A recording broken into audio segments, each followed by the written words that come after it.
జిల్లాలో ఆంధ్రజ్యోతి ఫోటోగ్రాఫర్ కర్నూలు జిల్లా ఈనాడు కార్యాలయంపై జరిగిన దాడులను కర్ణాటక మీడియా ఖండించింది.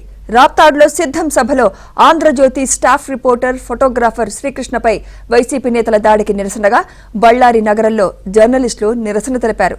ఐఎన్పీఆర్ కార్యాలయం నుంచి డీసీ కార్యాలయం వరకు ర్యాలీ నిర్వహించారు. ఏడీసీ మహమ్మద్ జుబేదాకు జర్నలిస్టులు వినతిపత్రం అందించారు. ఏపీలో మీడియా ప్రతినిధులపై దాడులు చేయడం దుర్మార్గమైన చర్య అని మండిపడ్డారు. దాడులకు పాల్పడిన వారిని వెంటనే శిక్షించాలని డిమాండ్ చేశారు. ಸೂಕ್ತವಾದ ಭದ್ರತೆಯನ್ನು ಕೊಡಬೇಕು. ಸಂಪತ್ತನ್ನು ವಿಶೇಷ ಕಾಯ್ದೆಯನ್ನು ಕೂಡ ರಚನೆ ಮಾಡಬೇಕಂತೇಳಿ ನಾವು ಸರ್ಕಾರವನ್ನು ಮತ್ತು ಪ್ರಧಾನಮಂತ್ರಿಗಳ ನೀವು ಕೈ ಬಿಡ್ರಿ ಸರ ಜಾಸ್ತಿ ಸರಿ ಸರ್.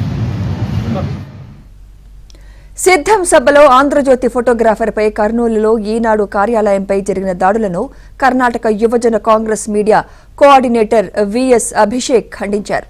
ఆంధ్రప్రదేశ్లో మినహా ఇలాంటి ఘటనలు ఏ రాష్ట్రంలోనూ జరగలేదని, జీవితాన్ని త్యాగం చేసి మీడియా సిబ్బంది పనిచేస్తుంటారని, వాస్తవాలను ప్రజలకు తెలిపే మీడియాపై దాడులు చేయడం సమాజానికి మంచిది కాదన్నారు.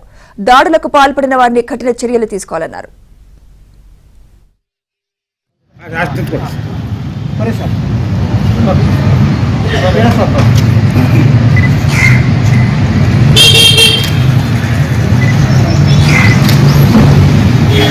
ನೋಡ್ಕೊಳ್ರಿ ಸರ್ ಇದು